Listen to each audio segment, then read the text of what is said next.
When I was ordained back in, well, I won't tell you, 1972, my first assignment was to the wonderful province of Newfoundland. And I was assigned to our parish there, St. Teresa's Parish. And again, I'm just a young, newly ordained, fresh, young priest. And I got up one Sunday and I worked hard on my little homily. And I gave what I thought was a beautiful homily on the Holy Family. Jesus, Mary, and Joseph, the ideal family, the model family. I thought I did a very good job. And then after my homily, I overheard two of the parishioners, two women, talking at the back of the church. And one of them said, "Wasn't that a nice little talk Father O'Reilly gave on the Holy Family, the ideal family, the model family?" And this other woman said, "Yeah, some ideal family that." She said, "Them and their one kid." That woman who said that, I met her 2 weeks later. I know you're not going to believe this, but you don't make this stuff up. Do you know how many children this woman had? 23. No wonder she wasn't impressed with Jesus, Mary, and Joseph and that family.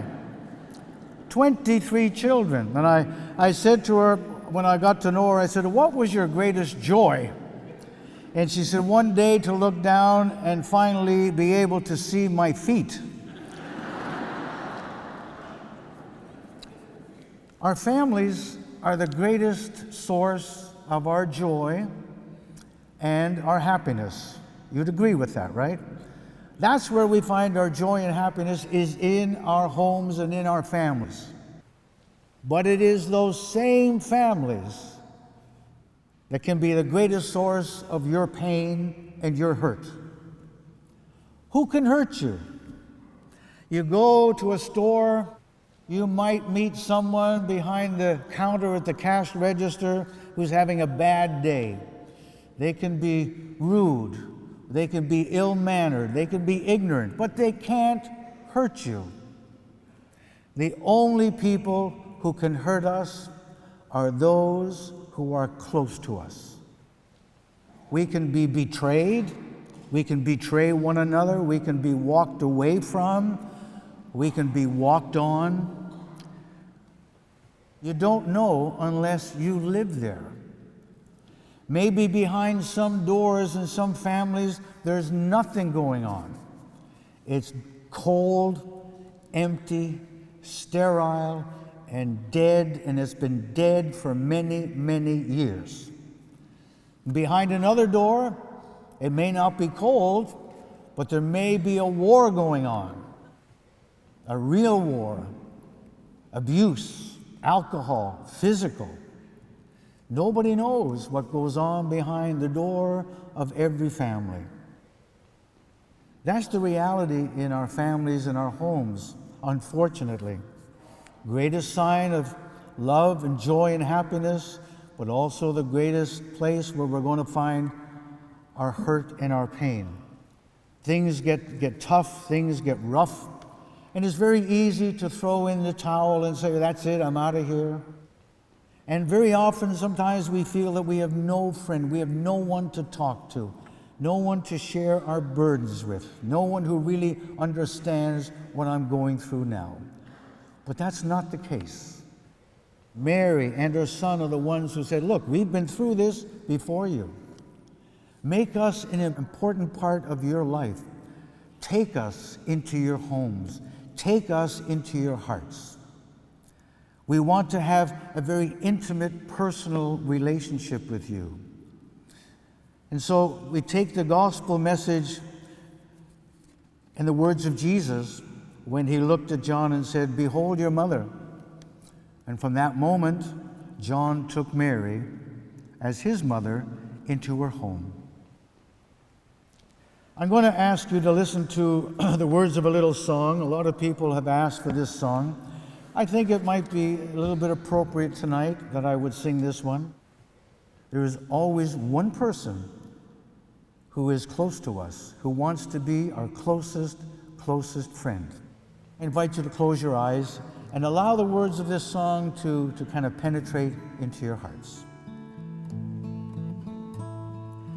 Everybody needs a little help sometime.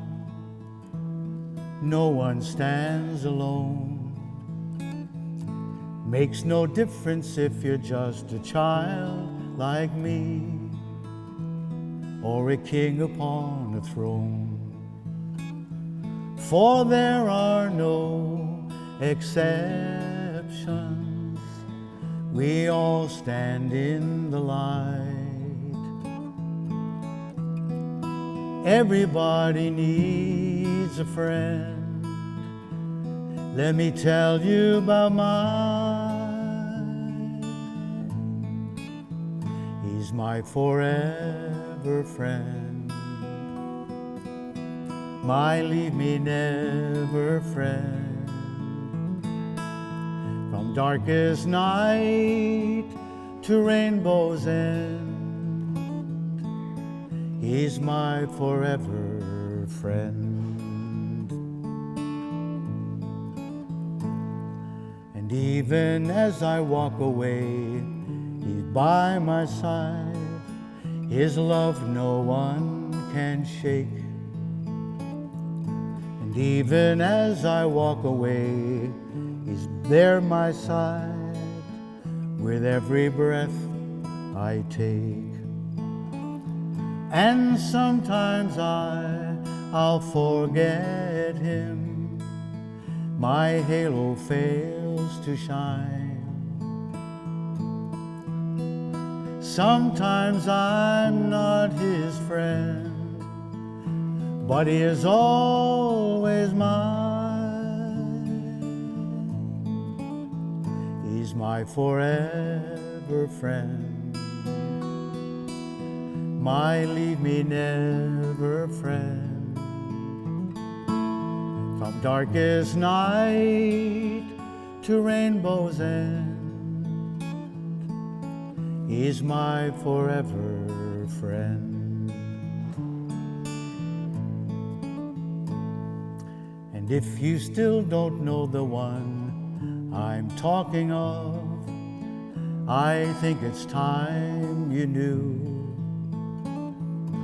Long ago and far away, upon a cross, my friend died for you. So if you'd like to meet him and don't know what to do, ask my friend into your heart, and he'll be your friend too. He's my forever friend, my leave me never friend. From darkest night to rainbow's end, he's my forever friend. He's my forever friend.